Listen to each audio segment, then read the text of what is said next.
दोस्तों, आज मैं एक महिला की सच्ची घटना के बारे में बताने जा रहा हूँ, जो अपने पति के साथ पहली बार अपने ससुराल जा रही थी। ससुराल जाते वक्त उसके साथ जो घटना घटी वह आप खुद ही देख लीजिए, जिसे देखकर आपके रोंगटे खड़े हो जाएंगे और आपको भी भूत प्रेत जैसी चीजों पर विश्वास होने लगेगा। यह घटना हिमाचल के एक गांव जाने वाले रास्ते की है।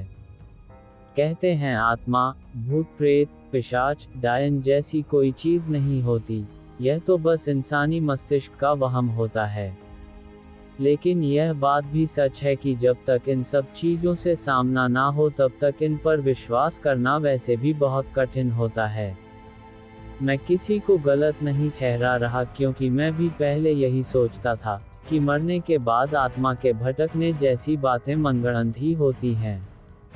वास्तव में ऐसा कुछ नहीं होता, लेकिन जब विवाह के बाद पहली बार अपने पति के गांव गई तो मुझे भी यकीन हो गया कि अगर इस दुनिया में भगवान है तो बुरी शक्तियां भी समान रूप से वास करती हैं।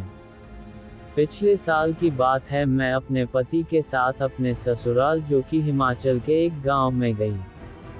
मेरे पति के माता पिता और अन्य परिवार वाले सभी गांव में ही रहते हैं। मैंने प्रेम विवाह किया था और गांव के माहौल व रहन सहन के बारे में ज्यादा नहीं जानती थी।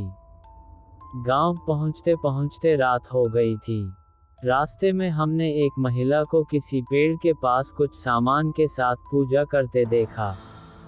मेरे पति भी शहर में ही रहे हैं, इसीलिए हम दोनों ने ही मजाक बनाकर इस घटना को नजरअंदाज कर दिया। कुछ आगे पहुंचे तो एक औरत सड़क किनारे बैठी थी। हम दोनों को लगा कि शायद महिला किसी परेशानी में है और इंसानियत के नाते हमें उसकी सहायता करनी चाहिए। लेकिन फिर सोचा कहीं कोई चोर डाकू ना हो जो अंधेरे का फायदा उठाकर आने जाने वाले यात्रियों को लूटने का काम करते हों।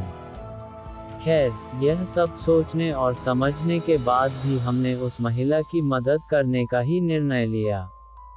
हम उसके पास पहुंचे तो उसके रोने की आवाजें तेज होने लगीं। वह सिर झुकाकर रोए जा रही थी। हमने उससे पूछा कि समस्या क्या है, तो उसने मुझे बोला पीछे पेड़ के पास किसी ने उसके साथी को बांध दिया है और वह अकेली भटक गई है।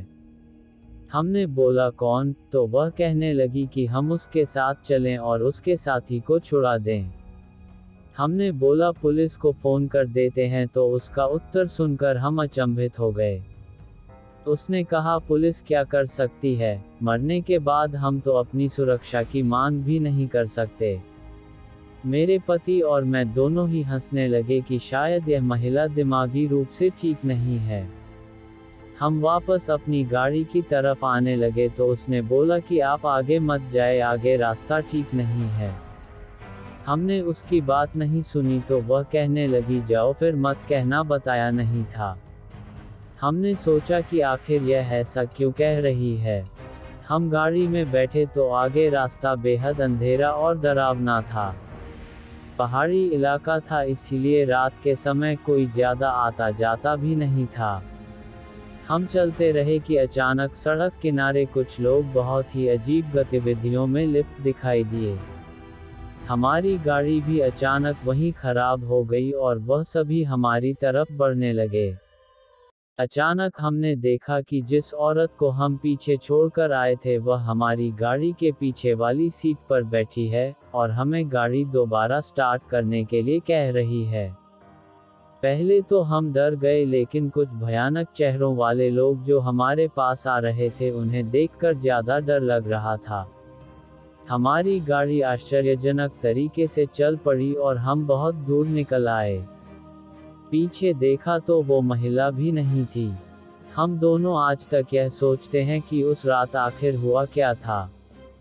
क्या वह बस एक डरावना सपना था,